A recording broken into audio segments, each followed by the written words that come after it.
Oh, ganito. Pag ganito, tayo mamamagitan.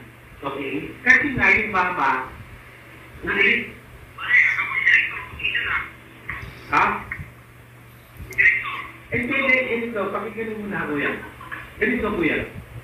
Nung pumutok yan, nagkausap kami. Sabi ko, kuya, masalimugot yan. Nag-aaway ang Duterte at Marcos. Okay? Huwag kang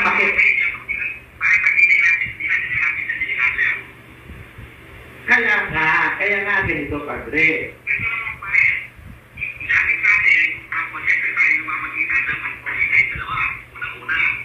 Hindi.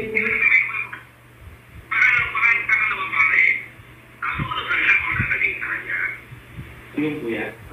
Padre, naiintindihan ko yun. Kaya uulitin ko, Padre, yung mama, hindi niya ginusto ang sitwasyon niya. Hindi niya ginusto, Padre.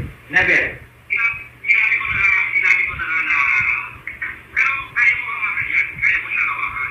Kaya kong iparating yung mensahe. Pero yung sariling desisyon. Kaya nga. Ibig sabihin, Padre, Padre, marunong tayo mawak ng informasyon. Ang sinasabi ko, Padre, kung ano magiging desisyon niya, sa kanya yun, Padre, di ba? Kahit kabubuti niya yun. Siyempre ako, itutuloy ko. Papangigin kung sino yung gustong mga pangalan na sinasabi mo. Wala akong papangigin. Ang sinasabi ko, yung solusyon, remedyo, or what, tamang desisyon sa sarili niya. Padre, di ba?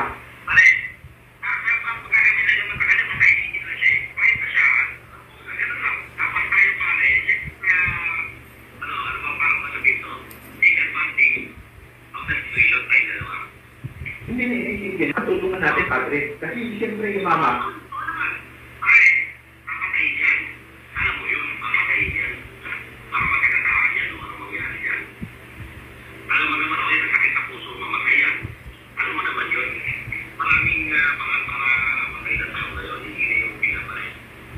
Sige, gano'n na muna.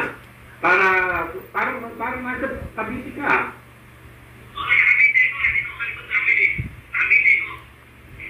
Kasi, ano nga, pipintas ka? Ibig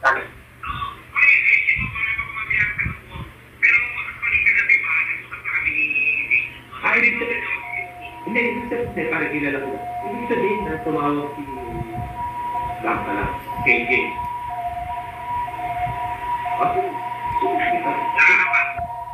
Ayan, sir. Paki-remove po sa screen. Okay. Oh my God. What an explosive